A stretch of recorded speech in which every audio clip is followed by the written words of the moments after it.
Mambo vipi? Jina langu ni Patience Iskarion. Ni azime dakika moja nikupe habari.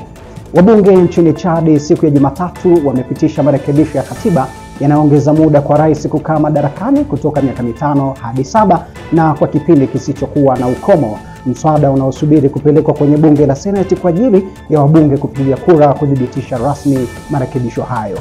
Mswada huo uliwasilishwa na muungano wa chama tawala cha Patriotic Salvation Movement ukifanyia marekebisho baadhi ya vipengele vya katiba iliyopitishwa mwezi Desemba mwaka 2023 ambapo wabunge 171 waliunga mkono.